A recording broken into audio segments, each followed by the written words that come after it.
all the Sikh radical and groups and Jathebandis that want independence from India for the Sikhs, they have given a call that on the 26th of January this year, which is observed as the Republic Day of India, this should be totally boycotted and it should become a black day for the Sikhs, because the Republic Day observes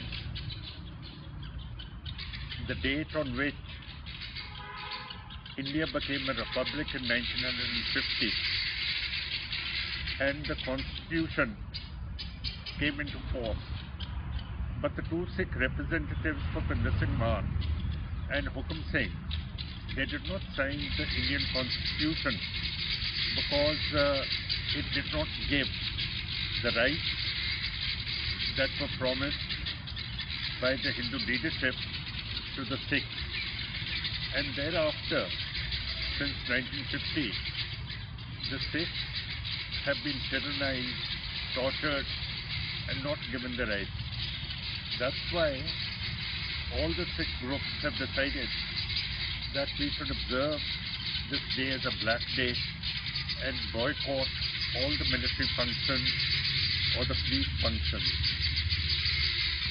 The reason for the boycott is that Sikh prisoners who have spent their periods in jail,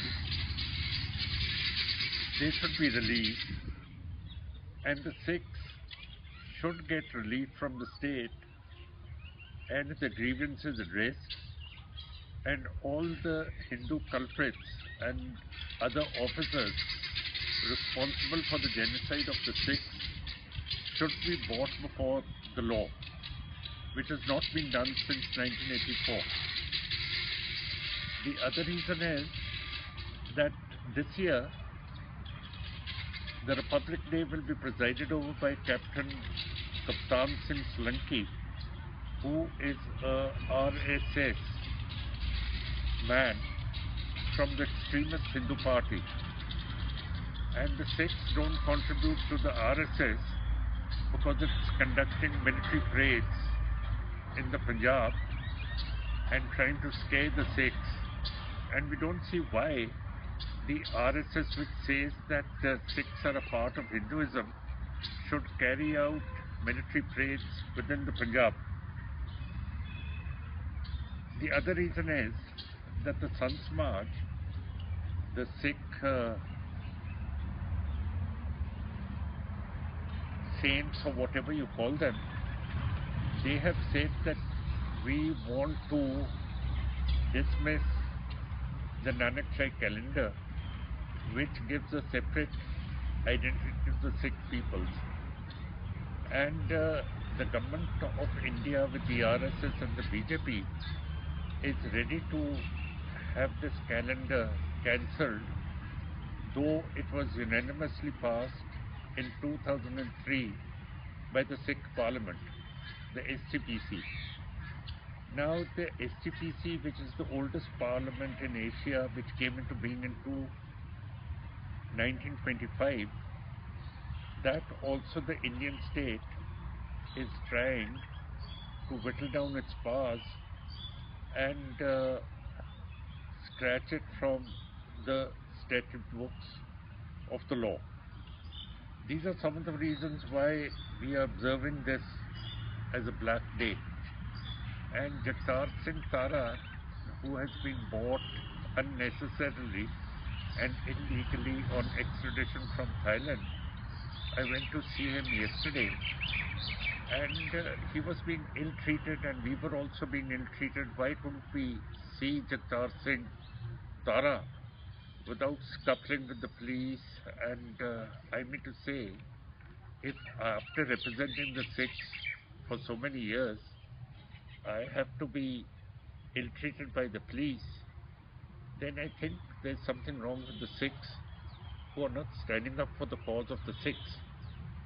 These and other reasons are what makes us observe the Black Day on the 26th. President Obama is also coming here, and he is supporting a state which believes in state terrorism. We totally support his vision that from Peshawar to Paris, terrorism should end. But terrorism can only end if state terrorism stops. But if President Obama is going to come here on the 26th on the invitation of Narendra Modi, who as Chief Minister in 2002 massacred over 2,000 Muslims, and in 2013 he dispossessed over 60,000 Sikh farmers in Gujarat, then a person who sponsors state terrorism and President Obama attending the Republic Day on his call, I don't think President Obama is serving the foreign policy ends of America or the Human Rights Charter which the Americans founded after Second World War. So these are some of the obstructions which are forcing us to place a ban on all Republic Day functions on the 26th. We hope the Sikhs all over the world will respond to our call for a Black Day on the 26th, and they will hold marches in front of the Indian embassies or consulates wherever they are. Thank you. Vaheguru Ji Ka Khalsa, Vaheguru Ji Ki Fateh.